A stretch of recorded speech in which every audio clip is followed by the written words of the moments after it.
This is a Chevy Blazer. What happened to this vehicle? It didn't come with any power locks, so I had to install 4 actuators in the doors. Okay, to get them converted, all 4 doors to power locks. Basically, we're giving the Avitar 3100. He just wanted a, simple alarm that just to lock and unlock the doors, and if somebody opens the door, it fires off.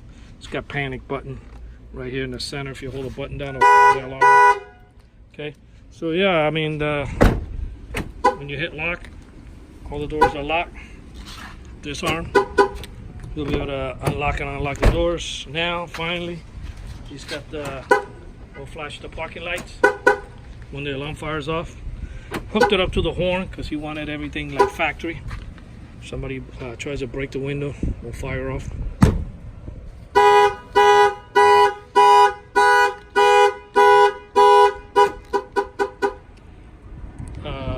This alarm was installed here in Fort Lauderdale by Auto Alarm Specialists. Our numbers are 305-387-4365. That's 305-387-4365.